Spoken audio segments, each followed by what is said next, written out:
Ahoy and welcome back to the Workaround. You are in good company with fellow entrepreneurs and innovators who follow my stories from a career in tech startups and corporate innovation. I'm sitting here right now to make you think, smile, and discover a shortcut to success or a trap to avoid. And this time, once again, I get help from one of my friends to share some of their stories of working around in life and work. I've got a special guest, Marty Boyer, who I will talk about later as we get into our podcast discussion. But he was also kind enough to do a guest post about a weeks-long trail hike he did as right after selling his companies. So Marty's going to come in, he's going to read his post, and then we're going to jump back on and have a little discussion about his experience in many ways, and that's going to be a lot of fun. So take it away, Marty. Marty, I recently hiked a chunk of the Pacific Coast Trail, and I wrote about experience while I was on trail. It's called The Trail Provides, Losing Stakes and Finding Peace. So I grabbed my Pacific Coast Trail hat, my trail t-shirt, and some stakes. Show you guys. So let's dig right in. If you've ever heard the phrase, the trail provides, it's an axiom among hikers. It's repeated and relied upon almost like a religion. It's akin to the Christian belief that the trail will provide when you need it. In this sense, the trail will provide what you need. At first, you may not buy into the concept, but when the trail provides, you better be damn well prepared to receive it. During my hike, the trail gave me what I needed, both physically and spiritually. Before I get to the woo side of it, let me start with the practical. I'm a big believer that you have to hit the reset button in life from time to time. I can't tell you when you need to do it, but you should recognize that itch. Everyone hits reset differently, and I won't tell you how to do it, but I typically need to get out and do some hard stuff. For me, that means hiking. And not just a casual stroll. I'm talking about covering 10 to 15 miles a day, maybe more, with everything I need on my back. And that's usually 20 to 30-pound pack. I need solitude. I process life best when I'm alone, and quite frankly, enjoy my own company. I want to be exchanging oxygen with nature, and because that lights up my brain in a way that nothing else can. While that's my formula, yours might look different. Borrow whatever works for you. But I was ready to hit reset. Over the last 8 years, I owned a couple businesses, and I left a lot of vacations on the table and poured myself into those endeavors. That's what you do. I was fortunate enough to have the opportunity to work that hard, and I don't take it for granted. I gave it all that I could to those organizations, and I had some success at the efforts. During the last year, I transitioned those companies to new owners. I'm now a few days past 50, and I feel great, but I'm still 50. In the words of my friend John, 49 years of age and 364 days feels a lot different than 50. At this stage, I want to prove that I can still do some hard stuff, not just belief, but proof. So doing something hard like hiking a marathon a day for weeks resets me. It restores vitality in my body, mind, and soul. So after my company's transitioned, I set out to hike a few hundred miles on the Pacific Coast Trail. I had the itch and wanted to reset, and the timing worked out perfectly. Let's get after it. So most people would describe me, and I describe myself as conscientious and responsible. But I shit you not, for whatever reason, I cannot hold on to tent stakes. When I set up camp after hiking 20 miles, I need 8 stakes for my tent. I set them up at night, and then in the morning I pack them down. It sounds all so very simple, but somehow I lose stakes. Always. Damn, that's sad. A few extra stakes are worth their weight in gold, especially when it's windy. But on day 3 of my hike, I realized that I damaged one stake and lost another already. I was down to 6. That's enough to set up my tent, but not enough for extra guy lines if it gets windy. I was able to tie off my tent rocks instead, but so much for me being responsible. As I walked into Warner Springs, California, I went to set up camp and realized I'd lost another stake. Damn. No clue how it happened, but my first reminder of the axiom the trail provides was about to happen. In Warner Springs, there's a community center, and it's a hiker haven. They have potable water, which means water you can drink. You don't have to treat it. Outdoor showers, laundry buckets, Wi-Fi, food resupply items, and power outlets. Basic amenities, sure, but for hikers, it's a mecca. I had to stop there because I'd sent myself a resupply box to the post office. A resupply box is just food you send to yourself for the next leg of your journey. That evening, I searched the hiker box for steaks. I had no luck. So no more steaks yet. For the uninitiated, a hiker box is a collection of things that hikers discard. You can find food, unused clothing, water bottles, sometimes even a jar of pre-rolled joints, which is what I found in one of the hiker boxes. When you're carrying everything on your back, every ounce matters. You let go of what's not worth carrying. I actually think that's a beautiful metaphor for life, but I wasn't looking to let go of anything. I was hoping to find some more tent stakes. So the next morning, as I was packing up to leave Warner Springs, I stopped by the community center as they had coffee in the mornings. Fresh coffee is enough of a lure to, along with indoor plumbing, to justify an extra mile on my day. I stopped in about 6:30 a.m. for that coffee, and which was totally a treat. For shits, literally, and grins, I checked the hiker box again. And I don't know if there was a cache of steaks that somebody dropped in overnight, but the trail provided exactly what I needed right on time as I was leaving Warner Springs. I was down to these five, and here are the steaks, these glorious, glorious steaks that I found in Warner Springs. Man, that the trail provides. But when the trail provides, sometimes it actually was well beyond the steaks. So when I hike, I like to face things that have been sitting heavy on my soul. 2 years ago, I hiked the Sheltowee Trace in Kentucky for a week. And on that hike, I decided to have conversations with people who had passed but still occupied space in my head and heart. I didn't want to carry those feelings anymore. While I talked to them out loud, I didn't hear their voices back per se, as much as I tried to stitch back conversations we had over the years, see if there's I could glean any insights that I hadn't figured out. I'm not going to share all the names, but I'll tell you one, my dad. My relationship with my dad felt very unfinished. To be clear, I'm not a fan of my dad. I wasn't when he was alive and still not now. I do pray for his soul. For context, my dad died of cancer in 1995. I was 20 years old. He was just 54 years old when he passed away. The short story is it was complications from years of alcohol abuse. He wasn't a great father to me, my brother or sister. He wasn't supportive to my mom, which is the thing that bothered me the most. He battled alcoholism from an absurdly young age. He was married twice, my mom being a second wife. He basically abandoned his first three children from his uh, from his first marriage. So there's a lot to dislike about the guy. During one of my trail conversations, he shared with me a bit about his father, an old man when he was born. His dad made him his drinking buddy by the time of the age of he was the age of 12 and treated his mom very poorly. In short, my dad never had a shot. He was fucked from the beginning. Alcoholic, clueless about being a husband, and never had a role model. At mile 98 on the Sheltowee Trace, I left that baggage right there. I asked the universe to take away the anger I carried, and I can't promise that I like my dad, but I shoved all the grace that I had available across the table to him. I was done. It was done. I left it right there. So fast forward 2 years. I'm on the Pacific Coast Trail. The desert's beating down on me. It's time to think. Thought of my dad pops in my head, and I wonder, would my dad even like me? I don't really feel the need to be liked, but I really wonder why I thought it. Do I have an unstated need? I don't know. Do you be clear? My dad would have respected me. I don't know if he'd like me, but I know he'd respect me. And he would have respected me because I took care of my mom. A year after my dad passed away, my older brother was buried alive in a construction accident at the age of 28. Of course, my mom was heartbroken. She was 49 years old, and her youngest son died horrifically. In 2000, at the age of 53, my mom had two successive strokes on opposite sides of her brain, and that left her unable to live alone. I was discharged from the Army at that point, and that took care of her. She lived with my wife and I for 15 more years until she needed long-term care. She spent 2 more years there before passing. My mom never worried about a thing after she moved in with my family. My wife is an angel for going through that with me while raising two kids. Taking care of my mom is the greatest achievement in life next to raising my boys.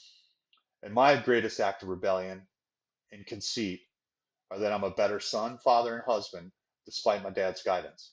My dad might not like me, but he would sure as hell respect me. I know that. Still, the question haunted me. Would he even like me?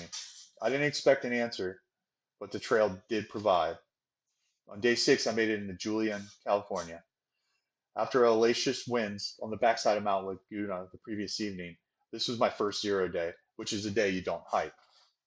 I stayed at Banner Ranch, about 8 miles from downtown Julian. Overall, I had about 36 hours to rest, resupply, and hang out. Banner Ranch really isn't much of a ranch. It's a few acres along a stream with tiny houses, wagon style rooms, campsites, outdoor showers, toilets, and laundry. It's a hiker's paradise. They have a saloon, which is really three pool tables, a convenience store that sells beer, but no bar, and karaoke running all day. It's a scene, man. So I arrived Saturday afternoon after hiking 21 miles. I grabbed a campsite, sheltered from the wind, and showered for the first time on my trip. I washed my clothes, and then it was time for a beer. I hadn't had one since joining, so a couple of light beers were in order. I wandered into the Lucky Dog Saloon and met Jim, the karaoke maestro. Jim was 67-ish, long gray beard that he stroked while thinking. I quickly named him Prophet Jim. Within minutes, I asked about his background, as he had a command of complex topics and vocabulary that could have only been sharpened by academia. Turns out he was a retired PhD psychologist from a prominent California university. Jim used a cane and occasionally stepped outside to smoke weed. You must smoke with intention, he said. I think Prophet Jim liked me because I listened with curiosity. I really wanted to hear his stories. As karaoke picked up, we got separated, so Saturday came and went. Sunday evening, after I resupplied in Julian, I went back to hang with Jim. He shared more wisdom. He told me to avoid the germs, government, education, religion, media, social media. Sound like smart advice. He told me about cannabinoid receptors in animals and claimed that he smokes out the donkeys sometimes. Prophet Jim even said, and some invertebrates have cannabinoid receptors. It's wild stuff here. We connected over psychedelics, psilocybin in particular. And if you know, you know about that. Jim had an amazing spirit. He enjoyed a friendly ear to listen. And I was that evening. So if you're a hiker, you're an early riser. So by 7:30 or 8 at night, you got to get in bed or you're going to pay the price the next day. You can't drink too much or you'll be dehydrated. It was 7:30 p.m. I was ready to say goodbye. Jim stepped outside to smoke with the other hikers. I don't smoke weed. Pot makes me throw up, so I stayed back for a moment. After a few minutes, I went outside and give Jim a proper goodbye because I so enjoyed our conversation. He saw me and he said, "Hold on, Slick. I want to I want to tell you something." Right then, I didn't know whether to piss or cry.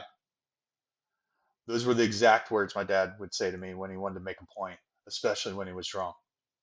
I'm 100% sure my mouth dropped open. I wasn't talking to Jim anymore. I was talking to my dad. Whatever Jim said after that kind of blurred. I was in disbelief. We chatted for about 10 more minutes and I took in his sage and I gave him a hug before I told him that he'd given me more than he'd ever know. I left thinking this only one thing. I was exactly where I was supposed to be at that moment in time, and all the details of how I got there was immaterial. The universe was working to heal me. To some degree, I wish I had thought to take a picture of the moment. Too often, at least for me, I'm too busy living and being mesmerized by the gumption of the universe to, that puts me where I'm supposed to be. What I would tell you is that if you have the audacity to face the universe, it really seems to have the grace waiting for you and in the form you need it. I thought I was out there hitting reset. Really, I was just pulling the pricks out of my soul while I was hitting reset. I lost more than stakes on the trip. I lost the wonder of whether or not my dad liked me. I saw him again in a new form. And while I don't think we'd be besties, I know he likes me. And to that end, 100%, the trail provides. Be open to the universe. Yeah. We've got a special guest again today. This is Marty Boyer.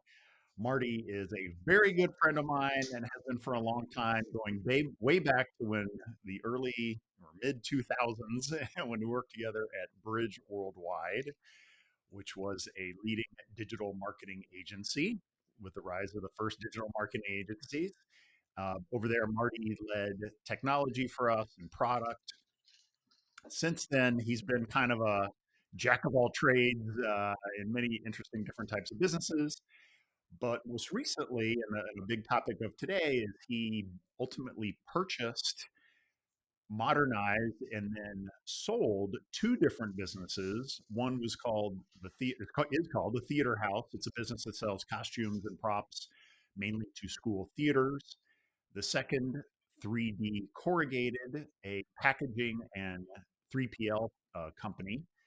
And once again, he recently sold those businesses, which makes him a great guest for this channel. Those buy and fix and sells are a big test, both for business and life.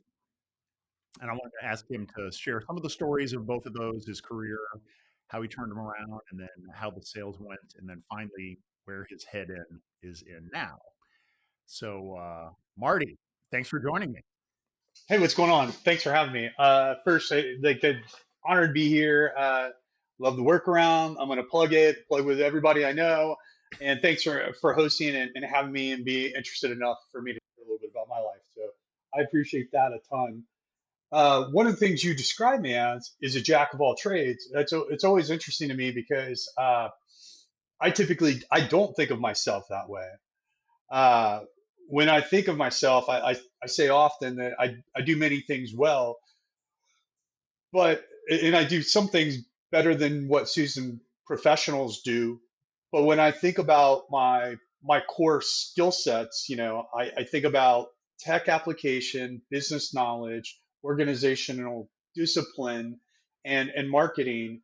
And I think even when we were at Bridge, I found just a when the organization didn't have a place for me to spread my wings, I found other opportunities outside of the organization where I was, the president of a few boards and that kind of thing, so that I could sort of practice the skills I was developing. And I think if you were to ask me what my superpowers would be, I'd say that I can take technology and apply it to a business problem better than most folks that are walking on the planet. And that's really what I did in the businesses that I chose to pick up. And I'll expound upon that in a few minutes. But I really think of myself in a way that's just I have a deep appreciation for technology, and I'm just able to apply it uh, to business problems at a high level. Well, that sounds like jack of all trades to me. Okay. Whatever you want. I'd All say like right. I'll take it. other Good. definitions would be the guy you want most to have on a desert island with you, to be Yep. stuck in a tent somewhere with. Uh, I don't. There's a little bit about everything and are unafraid of jumping into any fray. You've been in startups, you've been in agency work, you've been in box business and costume business. Yeah. No fear. So, Yeah. I would say, yeah. I don't. That's not an emotion I have a lot of relationship with. Is fear. That's for sure. well, That's I would. let's start off. For the audience that doesn't know you, how did your give us like maybe the story of your career leading up to, but not yet into buying your first company? Where did you Yeah. start in So life? What started you into that, pre-entrepreneur world? well, I think that the quick context, when I was in college, I had a bit of a business when I was in college. I was able to sell that business when I was in school, and then I took some time off after school. I studied computer science and communication, so I wanted to be the geek who could explain technology to the layperson. That was an objective very early on, and this is think 90s. I graduated in 99. I think that's right. No. It was earlier than that, but sorry, it's a long, long time ago. Anyway, after I graduated school, I traveled for a little bit. Went overseas to like Thailand, Indonesia, and so forth, and made my way home. And when I came back, I was just really proud to be an American. So I joined the army and I flew drones in the army. As it turns out, my mom had a couple health issues, so I got out of the army to help take care of her. At that time, so I already had an entrepreneurial bug. I joined a startup company named Atomic Dog Publishing in Cincinnati, and that's where it was great because we were in a growth mode. It was a young startup. We were attacking academic publishing, and what I would say is that organization gave me as much as I wanted to do. they would allow me to do. And that Hmm. was like a great experience. And, the sort of saying is, if it's to be, it starts with me. And that organization allowed me to do it. And I was there for a couple years. And then I joined Bridge Worldwide. I was at Atomic Dog, I think, near 3 years. And then as I joined Bridge Worldwide, I was an email marketing specialist. And then they're like, oh, this guy, he actually has some development background. So then they put me in a programmer role. And then I just sort of climbed the food chain there. So I started as an email marketing specialist, left as a chief product officer, and in between got a real great life lesson between, like, you know, I'd been at a small company where, in the startup world, then learning how big companies operate and from their creative, how to think about technology and apply it to their businesses, and then the organizational support of using leadership and influence to kind of grow and support the organization. And then post that world, I uh, I did some consulting after I left there. Uh, a company that I consulted with was named Tom and She. It was on Shark Tank. They were in a hyper growth mode, so I had some experience in the growth side. So I was able to join them and held a couple different roles there, vice president of the company, ultimately. And in 2016, I then joined a friend of mine. I wanted to return back to technology. I joined a friend of mine named Matt Vorst, who had a mobile startup to connect people through activities. So I joined that effort. His product was named Fizzy. I was there about a year and a half, and I'd love to say that everything in the world's a home run, but this was more of a single. And when we saw the writing on the wall, it was time for me to make a change, and that kind of brought me to the theater house opportunity. So lots of different things here. Technology is a big theme. I'd love even going back to the military side of drones, high tech way back then. What did you like about and our agency work together? A lot of your role was helping our clients better understand technology and how to apply technology to marketing. What is it about that? And you said even your first job, your first efforts. Why did you enjoy helping people understand technology? Well, I think that when you do something really well, and it's really easy to point to Apple in this example, but this is the 90s. I think that when you have a really elegant technology and you truly understand it at a very, very deep level, you can take very complicated things and wrap them into a simple wrapper that enhances the lives of individuals. If I was going to use that a modern day example, I would say that every time you do a search and you get an AI overview, what you've really done is created an agent. And that agent went out to the Google indices, it Mhm. synthesized the data, and it presented it back in a very elegant way back to the user, and it impacted their life in a very positive way.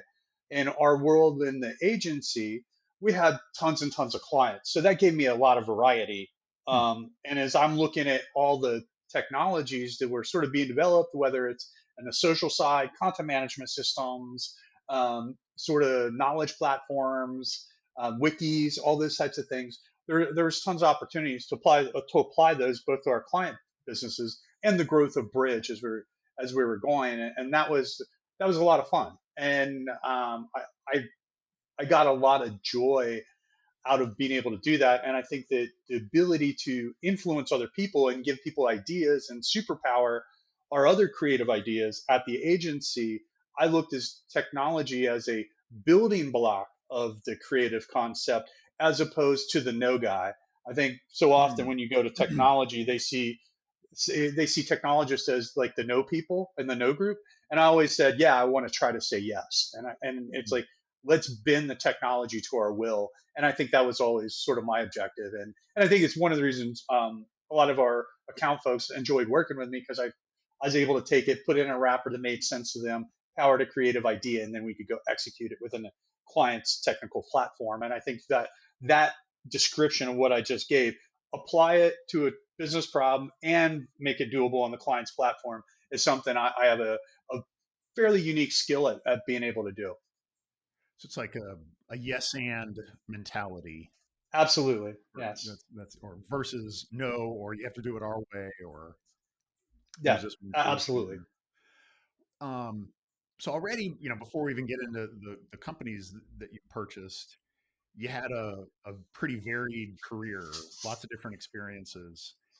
Can you pick out like what are the ones that maybe those experiences, the things that really got you excited? We talked about one, but like where you found going forward, I want more of this and less of that. Like, did you kind of through all those experiences, what was clear gravitated toward things, but also really said, I could never do that again. Yeah, I mean I'm always hesitant to say I can never do that again because I always end up doing that again. It always Join seems the it's club. like yeah, it's one of the rules. So one of the so we were deploying. I I started as an email marketing specialist at Bridge, and I was sending a jillion emails and all that stuff. And some of the work gets boring. I mean, it gets pedantic and repetitive. And I think that those and I told myself I was like, all right, well, before I can really exert influence in other ways, and I think I have a skill set that's greater than this. I have to I have to do the work to understand the business of what we're doing, so that I have the ability to add value at a high level. Because I think that if you can't add value and it's just an idea, then I think that's not a good reason. Hmm. I think you have to be when I was there at Bridge, there are certain things I was like, yeah, I don't want to do that anymore. I hated making editorial changes. So we would send our emails to editorial, and editorial would come back and they'd add a period or a comma or something. And it's like, really, is this how I'm spending my time? And it's like, is this going to change a life?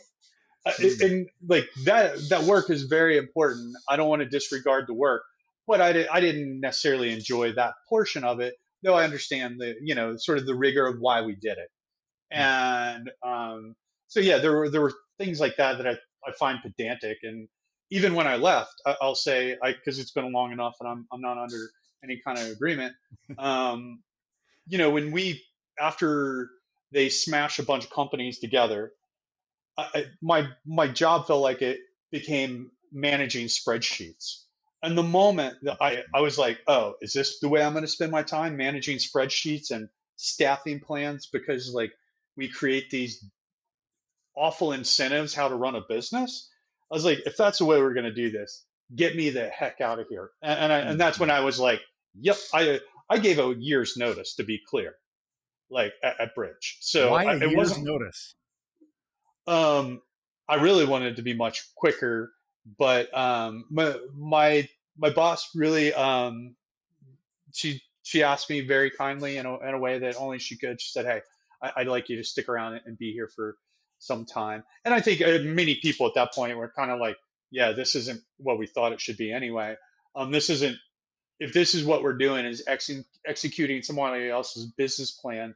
Then I think you get to the point where you're like what kind of I'm essentially what felt like a leadership position you turn in you feel like a middle manager, and that's just not a good place to be, and I don't want to spend my time doing that. And Yeah. but yeah, it was more of a commitment to the organization and to the team around me. It's interesting. Well, I think that's a two-way street. Like you must have had trust in her as well as she had trust in you because 100% I did. Yes. you know that that kind of trust I think is pretty rare in a corporate role.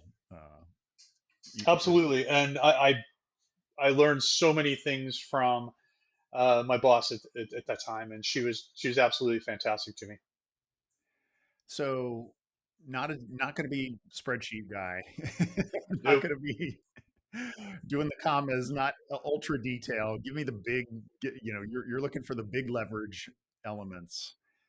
Uh, how did you end up buying a business?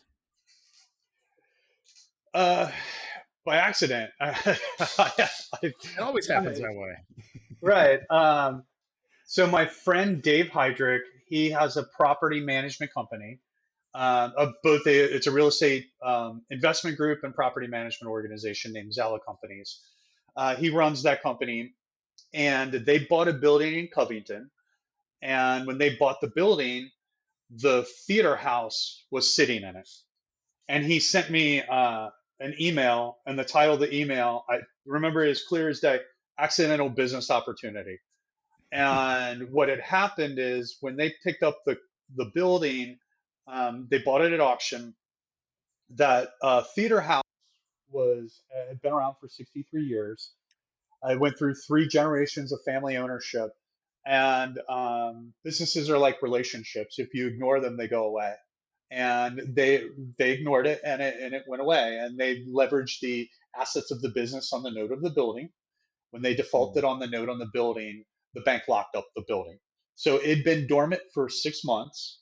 David picked up the, the building, and the business was in there and respective assets. And he tossed me the keys, and he said, "Hey, let's turn on the lights and see if we can pay me some rent." And that was the pitch. And I was like, all right. So, but before I jumped into it, I kind of looked at the business, and I said, okay, what do I add to this company? Because I don't know it. I was in a third grade Mm. play. That was the extent of my theater knowledge. And What I was think the I play? had You one remember the line. play? What was the play? I, it was a Christmas play, and I remember I stood up. I think I had a green sweater on, and I had one line. I can't remember what the line is, but that's it. That I have no other theater knowledge. And I walked in, and I'm looking around, and then afterwards, I took my wife there. Dave gave me the keys so I could ask her opinion. And my wife has her own company, and she has a PR and social media company, and she worked for an arts organization for a long time. And as I walked her through, I was like, "Hey, check out this Halloween company." And as soon as I'm walking around, she's like, "Hey, dumbass, this is theater. This isn't Halloween." And I was like, "Oh, that's interesting. I didn't know there's a difference, but okay." Um, and so as I began to look around, I was like, "Okay, it needs tech, it needs marketing, it needs operations and organizational discipline." And I was Mm. like, if I think I can add these things to this, and that was the deciding factor. I knew that the business had been. You don't accidentally stay in business for 63 years. That just doesn't happen. Good So then insight. you're like, and we had a very while. It was like Pompeii when I walked in. There were like these little tiny Windows laptops with a DOS computer next to it. There were 10 people that doing the jobs that two people could do. And where I was like, all right, I see what I'm up against. I think I can tackle this, and I did, and that's sort of the way that came about. So what was like the can you talk about the dollars and cents? Was it literally like, here's the keys? Did you have to come up with money? Like, Yeah, yeah, I certainly came up with some money to put into the organization. Um, you got to start buying stuff, and you got to vendor relationships. So they went bankrupt, which obviously causes some vendor issues. So the in context of this is like my first day in the building was November 17th of 2017. I realized that every day we were closed, that I would lose a customer. I'm not, and it cost too much to get them back. wow. So I was like, all right, I gave myself, and this is over Thanksgiving of that year, 2 weeks to turn the lights back on to say we're open. So I transitioned a 10,000 SKU website in 2 weeks, had it up and operational and ready to take money. The very moment I had to go to court and get some kind of act of whatever to get the old phone number back and all this other nonsense because they hadn't paid their bill, which I had to go to CBT, since I built telephone and all this stuff to get this. So I flip on the phone. Immediately, I have vendors calling me, "Hey, you owe us money." Then I had other people, creditors, and so I had to put it to answer your question is like I had to put enough cash into the company in addition to buying the company. And Dave and I were able to work out a favorable agreement to us both to let me turn on the lights and make it work. And then you have to put cash in a company to buy inventory, to pay people, to do all that kind of normal business operation stuff. So I did that, and then you turn on the lights, and you're like, "Oh crap!" I like the first month I feel like I was on during the day, I was on the phone with vendors and suppliers to beg forgiveness, make an agreement. I had to prepay for everything, I think, for the first 2 years, no terms as a Wow. business, Again, which out was, of your own pocket. that's right. Yep. And, in the first month, I think we did, I can share these parts of the numbers, but I think we did like 13K or something. And next month we did 5X up. And it was Wow. like, okay, great. I there's something here, and I think that when then you see, okay, then you realize like, oh, like schools are on terms because schools were a big base of our business, and so schools are on terms, and you figure out the cash flow and that kind of stuff. But yeah, I was able to do those types of things. Well, you say turn the lights on, wasn't only for the property. I understand you were powering the lights for other things as well. Yeah, this is the greatest bar story Like that I'm teeing this up for you. yeah, thank you. Um, so when you acquire a business, so we had in total, we had a 17,000 square foot warehouse. When you first connect your gas and electric and all that kind of great stuff, you get the bills and you're always shell shocked. You're like, hey, like, wow, I didn't think it was going to be this much money. So fast forward a month or two, and I'm like, holy crap, this is like 5 grand, 6 grand a month. I was like, and you can do the math. If you're generating 60, 70 grand a month in revenue, you with your cost of goods and all that stuff, it's like, that's super expensive for that. So I looked at the bill and I'm like, where in the hell are all these meters? And there are like 8 meters on my bill. And I'm like looking around the property, like, where are these like meters? Well, I called this is so wild. I called the gas and electric company, and they're like, you got to talk to the an electrician. I call electrician. They're like, yeah, these meters aren't in your property.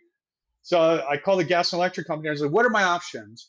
And they're like, well, not much. I was like, what if we just turn them off? And they're like, well, that's up to you. So it was like March of 2018. I think it was like 13. And I was like, so they come out and they turn off the lights or turn off these meters wherever they're at. The next day, I'm like, and nothing happened in the building. And I was freaked out because I was like, are my servers going off? Is my phone system going down? Is my internet connection and all this other stuff? What's going down? And nothing happens. So I'm like, all right. So now I've collected a bill that's 10 grand or 12, 14 grand, something like that, at Duke Energy. And nothing had happened. So the next day I see these Duke Energy people across the street. I walk over. I'm like, hey, what's going on? And this dude, it's so clear to me. He's like standing here and he flips around. He's like, who turned off the lights on the bridge? I was like, that was me. I turned off the lights on the bridge. As it turns out, I was paying for the lights on the bridge, and I don't know how I was, but I was. And, and it took me about 8 weeks or so to. I mean, this is where I get into like deep thoughts about like how people care about their jobs. It took me like a long time to get to the bottom, not just to get retribution from the Right. organization, from Duke. And had it not been picked up by the media, I would have never gotten that money back. How did it get And picked up by the media? I was exasperated. So I had every other day I called Duke, and I had a schedule, and I counted how much time I had in this process. On April 28th of 2018, I put out this post on Facebook. I was like, "Holy Jesus Christ! Does anybody know anyone at Duke?" I talked to Duke. They recognized what the problem was, and they're like, well, we can't do anything about it because the bill had actually belonged to the Kentucky Department of Transportation, and until the Kentucky Department of Transportation was willing to pick up the bill, they wouldn't take it off my note, and I off my responsibility, and my point of view was like, hey, if I provide service to somebody and like it's my fault, that's on me. And they didn't agree with that. So I was just exasperated, and I put out a Facebook post, and I was like, "Hey, does anyone that I happen to know, do you know anybody at Duke?" It got picked up by the local media. I had people at my door at home, people showing up at the shop. And I shut down most of the media except for Snopes. And because Snopes is just like, it's near and dear to my nerdy heart. So I was like, I wanted that one to be out there. But yeah, then finally the Duke folks reached out to me and were able to make it right. But but but to this point, I think the broader point I would make to anybody who's in the small, medium sized businesses is like you deal with so much nonsense, you're not building your business. Hmm. That like I had 47 hours of time, a week's worth of time trying to unglue this. And that's time I should have been building my business. And that's Yeah. the part of it that's the real sad part of it. Well, it just makes me think too of so many people out there.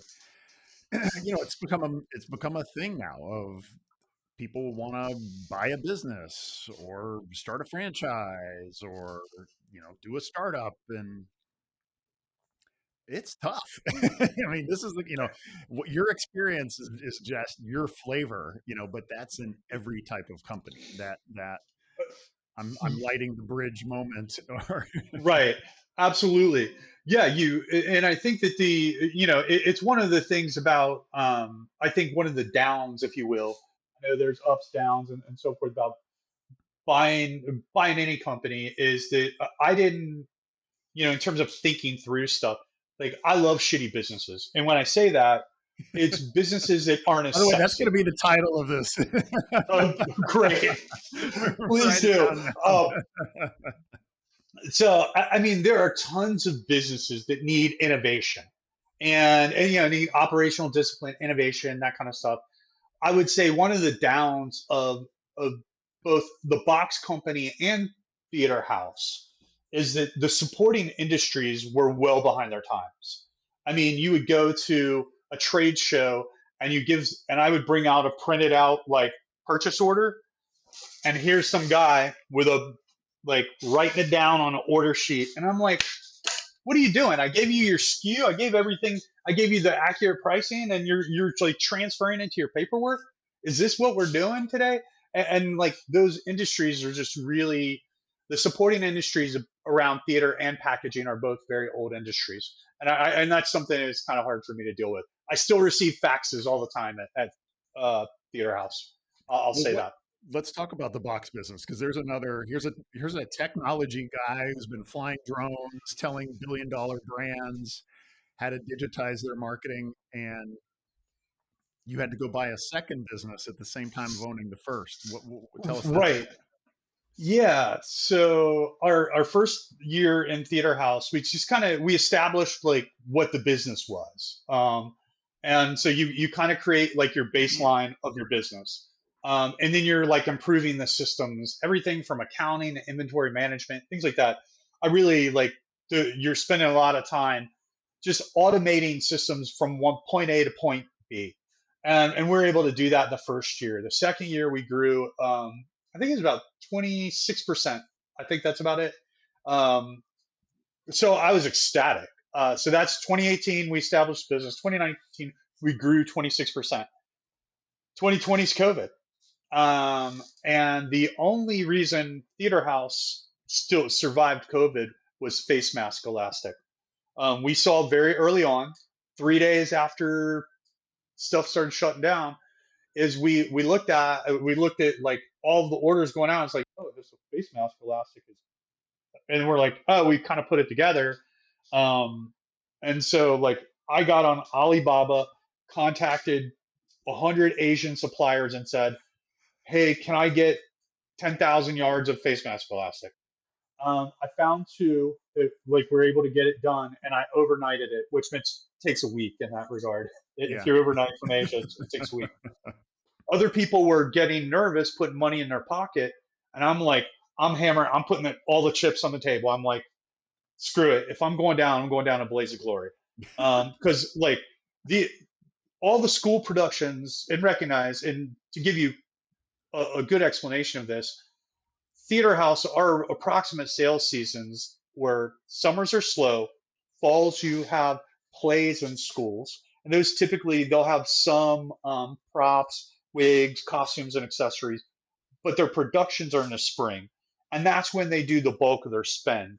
In the fall, we would, we'd supply companies or schools and colleges with like tons of like makeup kits. They would buy fabric and things like that. But the springs is where their heavy spend was. So summers were slow. Falls where we would get September would start picking up. Halloween was always a great bump. You'd get Christmas plays and so forth. You'd get a good thing. And then January through May, and really through to July was pretty banging. You'd be ramped up. So within that, so the spring of 2020, we got through about mid-March, and then all the purchase orders started dying. I was like, great, I don't know how long this is going to last. I was able to sell a bunch of face mask elastic. While it wasn't like I didn't have the greatest top line revenue of the year, it was cash. It was very cash friendly. So I cashed up. And that put me in an exceptional cash position, which I'll get to in a second. It had some really important things for me. Who was buying this? Like, it wasn't schools, was it?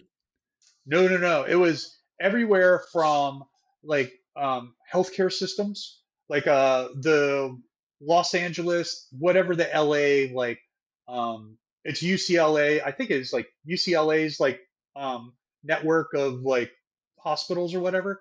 I remember they bought, I think, 30,000 yards in one swoop because they were doing it in their skunk works thing. All their team members were making face masks because at that point PPE hadn't caught up with demand. Yeah. So people were making it. So if it was a public company or like a health company like UCLA, I would do up to 50,000 yards. If it was like a private individual, I would only sell 100 yards. And then like all the sewing communities, they found us on Facebook. We did some advertising on Facebook, on Google, and we were shipping 400 to 500 packages a day of just face mask elastic. So you just spun up a whole new business. I mean, it was a whole new suppliers, customers, marketing, pricing. Yeah, and I mean, we already sold elastic and we sold fabric, but this was a specific, yes, like this was like Operation Rescue. I pulled a rabbit out of my tail on it, and I was able to cash up, and that ended up keeping the company afloat. As it turns to 3D, we were buying packaging and so forth from the company named 3D, and it was two older guys who, Dan and Terry were their names. They worked about 4 hours a day. They'd go in about 7:30 in the morning, and they'd leave about 11:30. They'd start smacking some golf balls, and they said, "Hey, when I was your age, I wish somebody would have offered me a company like this." And the first time you ignore people because you're like, yeah, whatever, it's friendly stuff. Second time you're like, okay, like I guess you're serious. Third time I was like, let's see your tax. And so like I went through their taxes, and like I will tell you, I already had a playbook. Why tax? Explain that tax, going through their taxes. What's that about? Oh yeah. So like looking at their taxes of what the company had done. So it was a very and this goes back to, they were organized but not digitized. So Okay. if I was like, so what'd you guys do first quarter last year? They're like, well, I think we did about this. And their taxes at least gave me a sense of what they had consistently filed. And I was able to look at their P&Ls and balance sheet and tax and make sure there were no skeletons in the closet. And then we're able to figure out a number. And the real insight there isn't like I know anything about boxes either. The insight is I had a playbook that I already developed for Theater House that I was able to immediately apply to 3D corrugated. I had inventory management, I had a website, I had accounting, I had bookkeepers, I had support. I knew how to run the basics of the business, and our customer service is going to be exceptional anyway. So it was a rinse and repeat model. It wasn't like it was something new. It just happened to be in a different vertical. And so I was able to pick it up and, at a fair price. And I personally financed it. And then after I picked it up, it was like very much the first year, my goal was to not go backwards in revenue, and we didn't. We were able to hold serve and not lose any customers. Second year, we grew 20 or 33%, I think it was. And then third year was in the high teens, fourth year in the 40 percentages points. Wow. And it was just like organizational discipline, implement the systems, improve the buying of the behaviors, because the old guys, so the older gentlemen, Terry and Dan used a just-in-time like inventory model, and I was like, hey, I'm going to improve margins by buying at a much better clip, much more.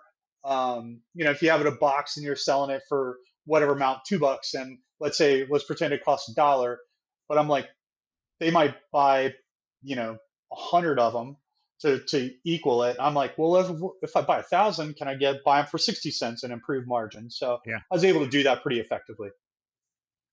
Well, I think you also, it sounded like from our conversations over time, is you were bringing in clients and helping them win on e-commerce with 3PL work as well, which is Yeah, kind of a flashback to the bridge days where you were helping B2B service, you know?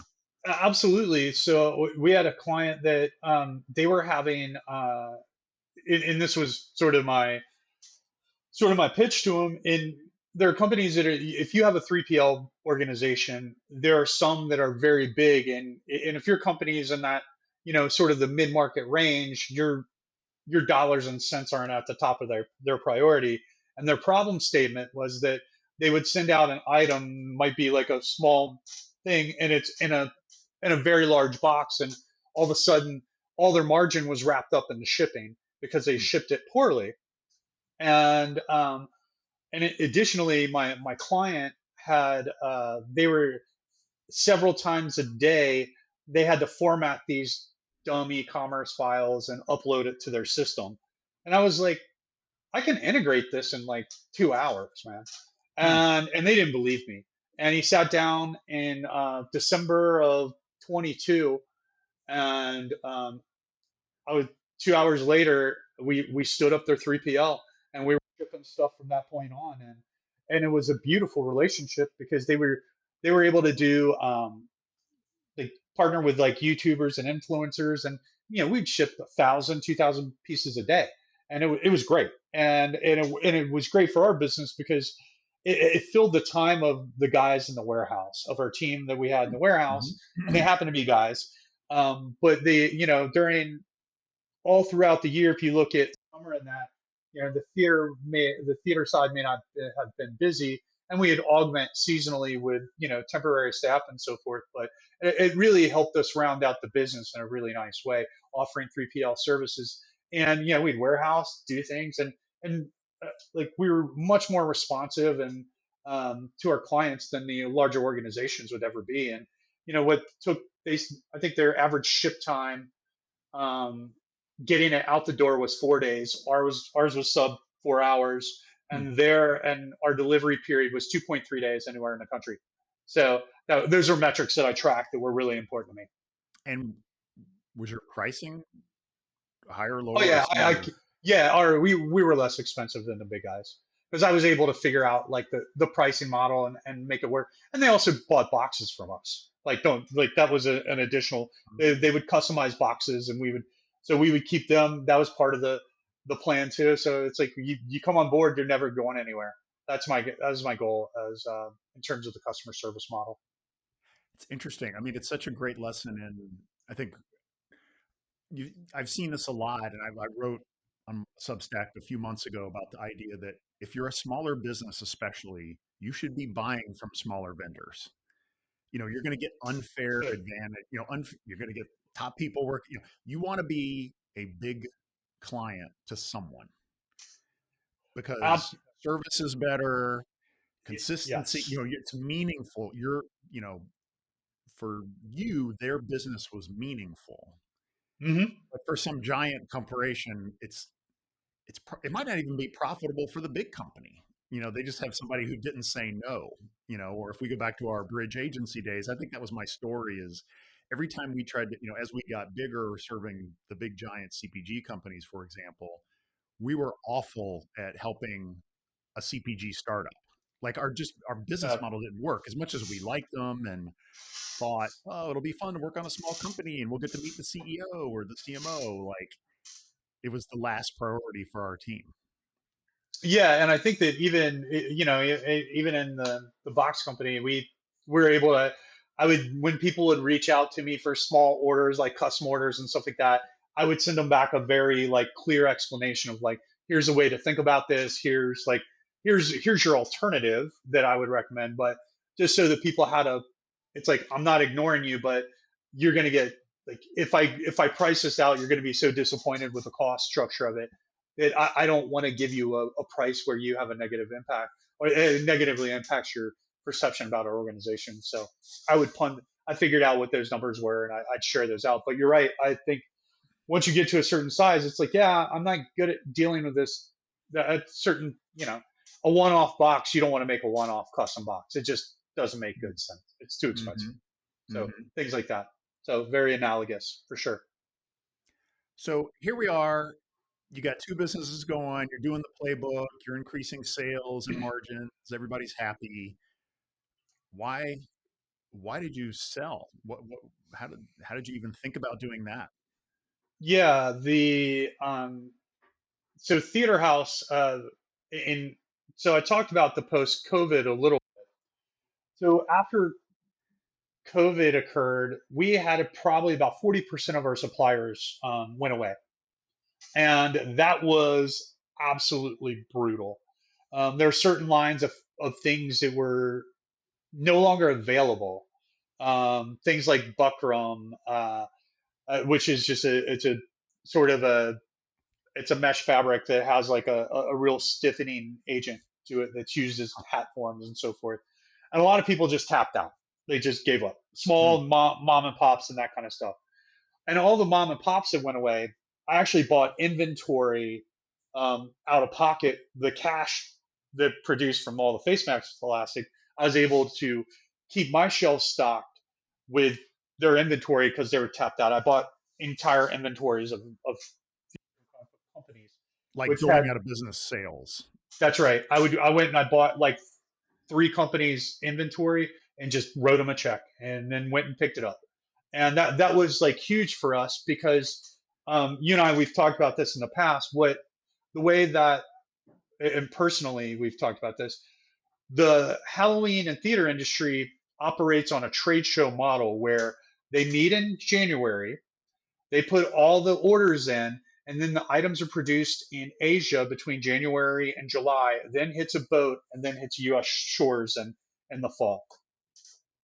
In 2020, all the their purchase orders of the manufacturing in Asia got killed because of COVID. 2021, the trade show didn't happen.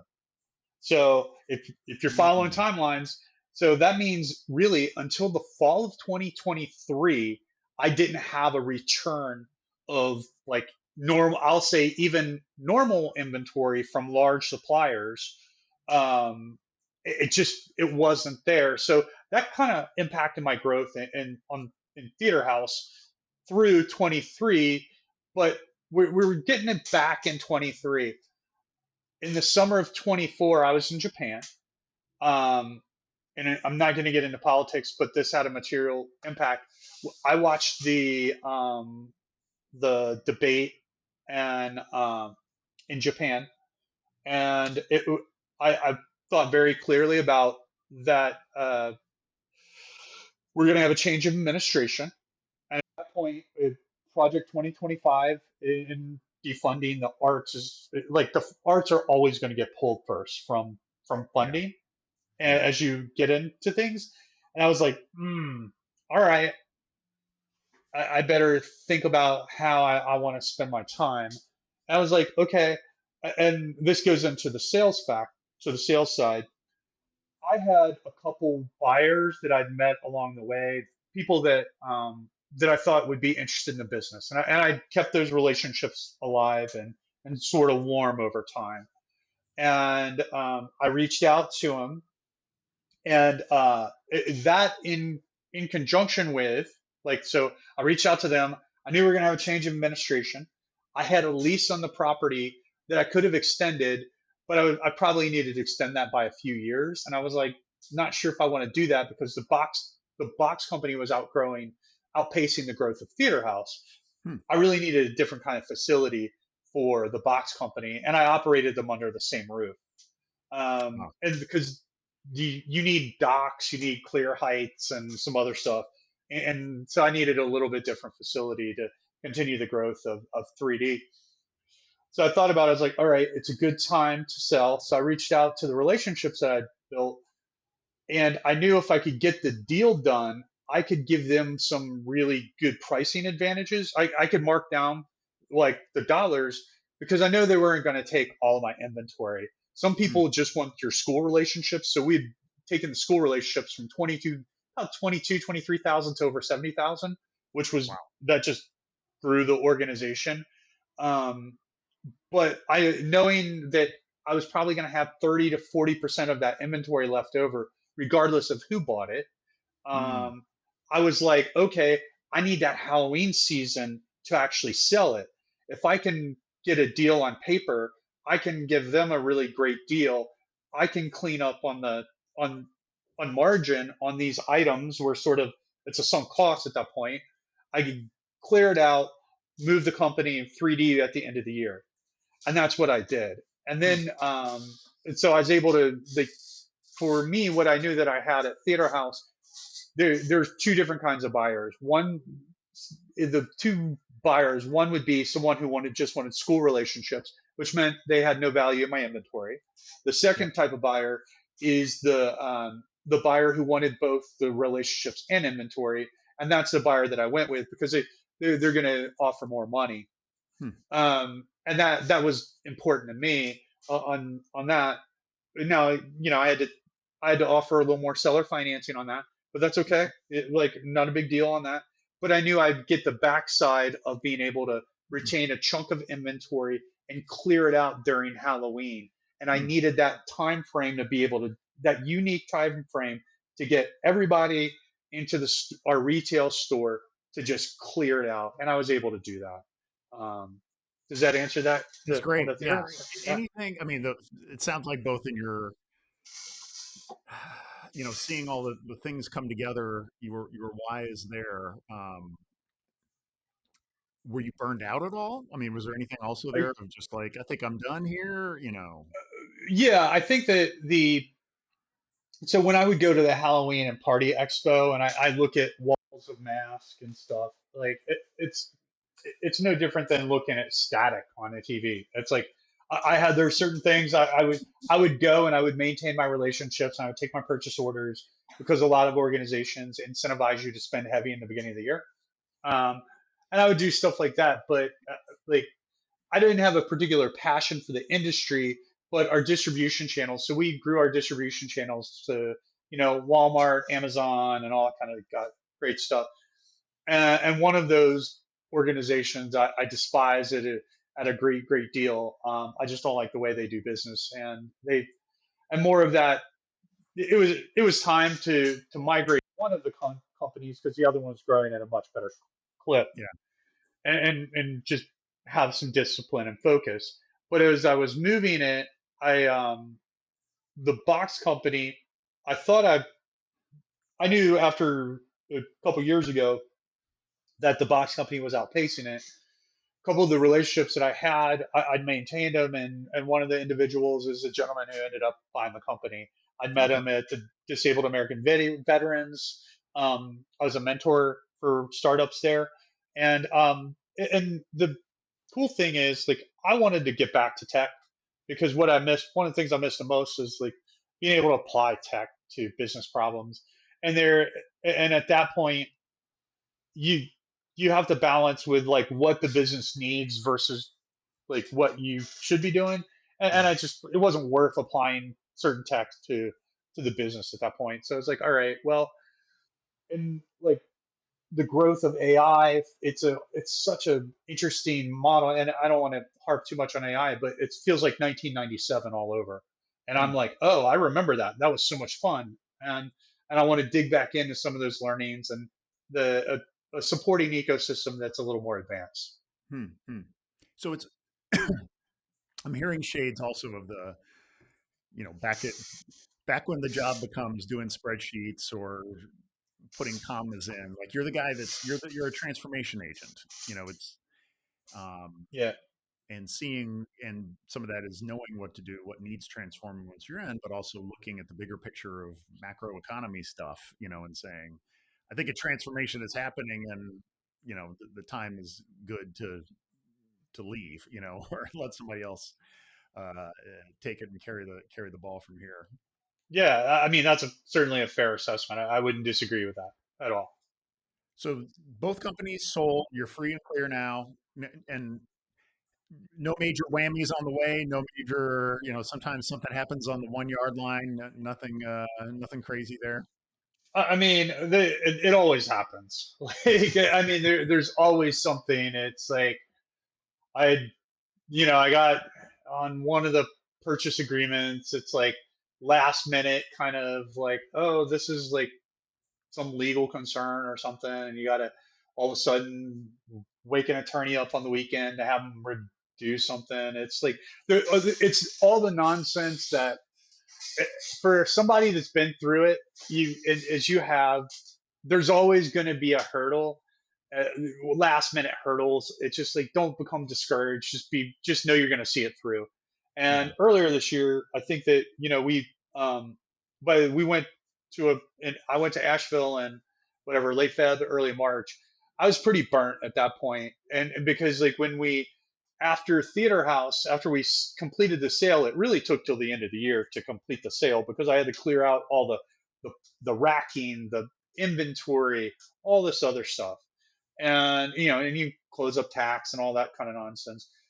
And then I had to move 3D as well to a new location, which has its own set of challenges at around Christmas time. And by the time March came around, I was feeling the sort of some baggage of that. I was ready for a break, and I was able to get that break and move on. And I spent some time hiking. Yeah. Well, I want to talk about that because it's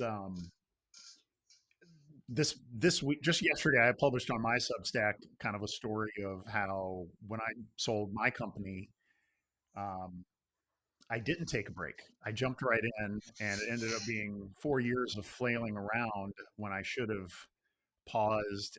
If I could go back in time, I would have said at least a year, to kind of decompress from that run and really spend some time thinking what was worth it versus just kind of jumping back in.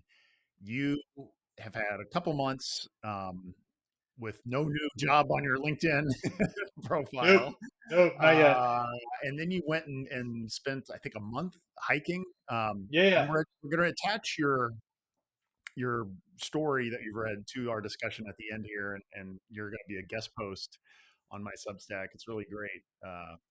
One chapter of that hike, but tell tell us about, did you come up with a strategy of this decompressing? Was the hike the whole thing? Like, how are you approaching this? From start to now, thinking about what, if anything, is next. Yeah. I think when I left Bridge, I didn't want to. There was like I jumped into stuff too quick, and I was like, oh, and I recognized it, and I was like, oh yeah, I shouldn't do that. And I knew that this took when you have an organization and they're your own companies and all that stuff. And I always, regardless of my job, I always take pretty extreme ownership in it. I always try to think like an owner. I think I just hit it was like, yeah, I need to hit reset and get my energy back. And when I say my energy, there are a couple things that for me that are real clear. One of those things is like your capacity to learn. And I feel like that for me, it's like you probably the last year and a half, like I would like come home in the evenings and I would do whatever, you do your day, whatever. But then your appetite to just be voracious in your external learning, and that was a little bit less than probably what it was at one point. I was like, all right, I gotta hit reset, and I know my personal formula for hitting reset. I got to be alone. I need to be doing something fairly hard. And that Hmm. hiking is one of those things that's pretty hard. You put 30 pounds on your back and you try to walk 20 miles a day, and that's what you do. And nature is really important.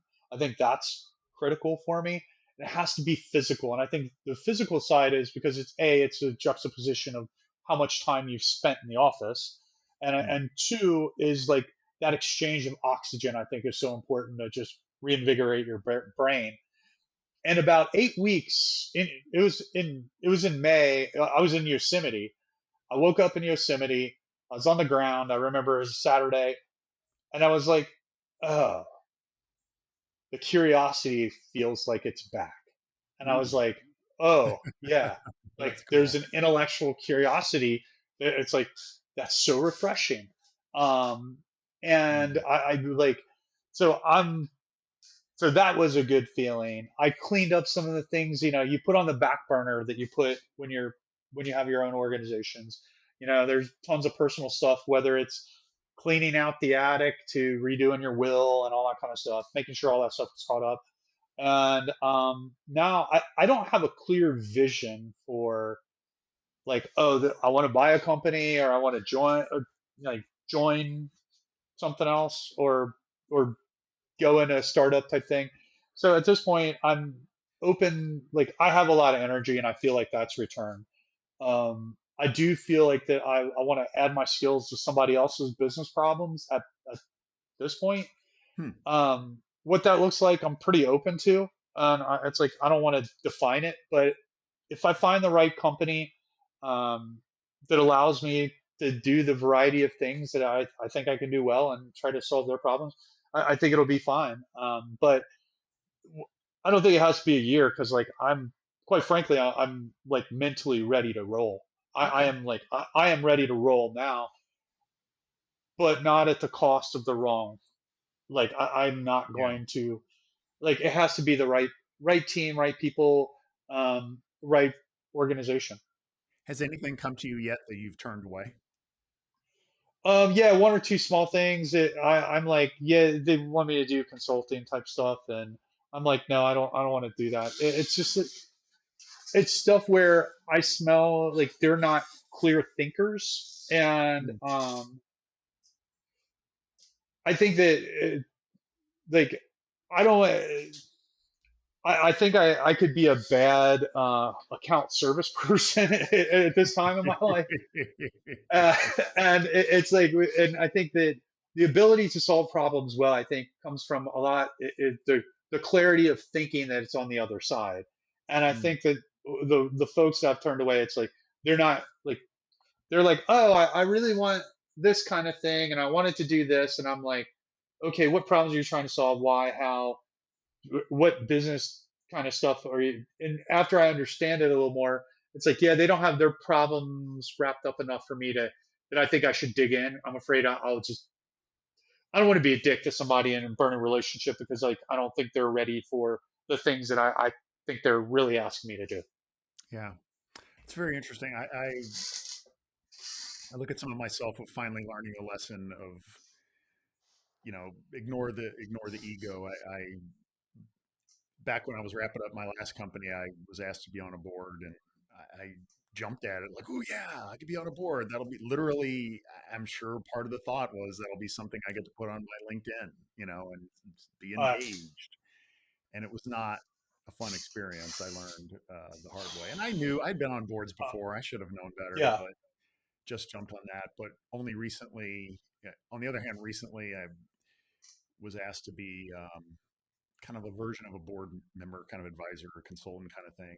I pushed against it so hard. I mean, I was, nope, nope, you don't need me, you don't need me, you don't need me. And it actually kind of worked out. And I'm doing it because I really, I see that, this owner, um, even the conversations I've had at no charge, it's like, okay, this is a person I just want to be with, like Yeah, this is absolutely. someone who I think is ready to listen to whatever I have, which is, I think, part of the point. I don't want to just take a check, you know, um, It's I want to have something that it's going to be fun for me too. And the fun for me is someone I like working with, that what I deliver is going to have an impact. Yeah, absolutely, and the that's so right about that. And so, have you enjoyed? So, has that come to you have enjoyed the experience then?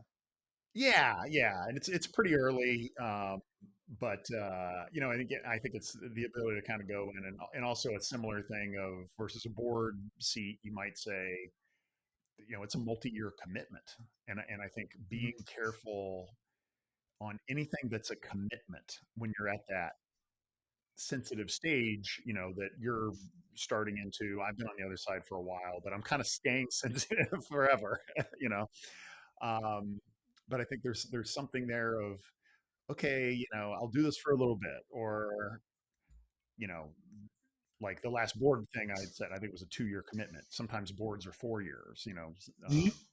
or until the company sells someday, or but just that little taste. That way, you're not jumping into something that you end up not just you want to get out of. Yeah, like yeah. I mean, you can smell organizations that are disasters, and it's like that. I mean, there would be no way. No, it's like and I think that's like what tenure provides, right? I think you get, Yeah, and I think the I say that tenure versus maturity because I think that tenure allows you to say no, like I don't want to spend my time that way, and it's not like and I don't have to, and so yeah, the freedom to be choiceful is a good position for sure. yeah. I mean, and it's freedom. I saw something this week of the freedom also comes from letting stuff go. There's you you know being a free to you have to say no a lot. That's what will let you retain your freedom, and knowing that, um, I think being picky, waiting, there's always the opportunity cost. If you lock in something now that feels okay, whether it's paying the bills and or keeping you busy, um, the better thing that you're going to love could be right around the corner. So, holding out. And I think that's another thing I say a lot for folks. I've got several friends of mine that are later career and kind of, in the job searching mode. And, part of it is like, it might take a year even full-time searching. Senior roles are hard to get, and you want to get something that is going to be right, that's worth your time and you're going to do well on, versus some problem company that, with a PE owner that's going to fire everybody in 3 months, if X number isn't hit. Like that's Uh, then you're gonna hate your life, and you're not going to be with your family, and you're going to be starting from ground zero again.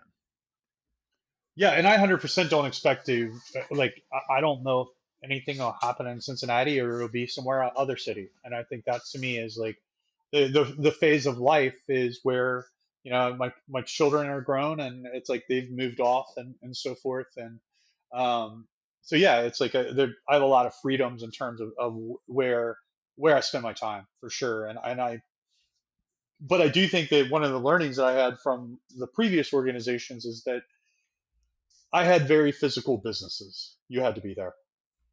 And those and that's a and I think that how like that was a it's hard to location shift in there. And that's Hmm. a realization that I had on certain types of businesses you have to be there. I did want to respond to something you mentioned about the ego, is that I don't think I lost my ego towards what I how I spend my time when I was a young dude. So it's like I've never defined. I was in Thailand and I was traveling when I was young. I realized that everything that was good in the world was on my back, Hmm. and that I would not let externalities define me. And that was and I wrote this line and the story that you're going to share is that my greatest conceit, my greatest act of rebellion and conceit is that I am a good father, a good son, and a good husband. And to me, those are have always been the most important things that I could do in my life. That's great. Well, I love the bookends of you started life with a backpack and you've finished two big work challenges, getting back the backpack strapped on to remember that feeling, and you're Yeah. listening to it now. Well, Marty, thanks for joining us, man. This is Oh, a fun talk. I got to pull out some of the old classic stories that I know that most people have not heard, as oh well as some man, new ones. bridge Uh, lights and all. Yes, can yes, people reach out yes. to you on LinkedIn if they have advice to ask for, or new job opportunities for you? Feel Is that free. cool? Yeah, you can find me on LinkedIn or boyer.marty@gmail.com. It's happy to entertain whatever people want to chat about. Awesome. All right, thanks, Marty. I'm gonna put now your reading of your post, the guest post on Substack. That'll wrap us up. Thanks for being a guest in multiple ways, and ahoy for now. Thank you so much for having me.